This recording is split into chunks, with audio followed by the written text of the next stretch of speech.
যারা সমাজে প্রতিষ্ঠিত, ভালো উপার্জন করছেন, খুব শিক্ষিত, এরকম লোককেই সাধারণত বেছে নেওয়া হয়। কিন্তু আজকে যাদেরকে নর্থ ডিস্ট্রিক্ট প্রেস ক্লাব বেছে নিয়েছেন, তাদের যে সম্মান সেটা একেবারে আলাদা এবং সত্যিকার অর্থে তারা সম্মান পাওয়ার উপযুক্ত। এবং নর্থ ডিস্ট্রিক্ট প্রেস ক্লাব তাদেরকেই আজকে এখানে ডেকে এনেছেন এবং আমাদের হাত ধরে তাদেরকে সম্মাননা দেওয়া হয়েছে। সেই জন্য প্রেস ক্লাবের, নর্থ ডিস্ট্রিক্ট প্রেস ক্লাবের কাছে আমি নতমস্তকে প্রণাম জানাচ্ছি যে আমাদেরকে এই শুভ কাজে আজকে আপনারা সামিল করেছেন। এই প্রেস ক্লাব, আমি তাদের সঙ্গে অনেকগুলো কাজ করেছি। এরা অনেক কাজে আমাকে সঙ্গে নিয়ে কাজ করেছেন। তো তাদের যে অবদান সেটা কিন্তু এটা সমাজের কাছে তাদের কিছু কিছু কাজ থাকে।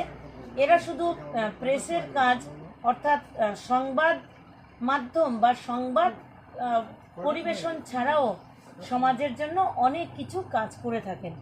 আমি তাদের সঙ্গে অনেক কাজ করেছি। এর মধ্যে এক দুটো আমি বলবো। আমরা 15 আগস্ট উপলক্ষে আমাদের দেশের প্রধানমন্ত্রী নরেন্দ্র ভাই মোদিজি একটা ডাক দিয়েছিলেন যে প্রতি ঘরে আমাদের জাতীয় পতাকা উত্তোলিত হবে, আমরা যেন প্রত্যেকে জাতীয় পতাকা উত্তোলন করি। সেই সময় কিন্তু নর্থ ডিস্ট্রিক্ট প্রেস ক্লাব ধর্মনগরের প্রত্যন্ত গ্রামগুলোতে গিয়ে জাতীয় পতাকা বিতরণ করেছিলেন এবং ঘরে ঘরে যেন পতাকা উত্তোলিত হয় সেই ব্যাপারে তাদের বড় একটা ভূমিকা ছিল সেই অনুষ্ঠানে। এবং সেই যে কর্মযজ্ঞ, এটা একদিনের নয়, বেশ কয়েকদিন যাবৎ চলছিল। সেই কর্মযজ্ঞে কিন্তু আমিও তাদের সঙ্গে সামিল ছিলাম।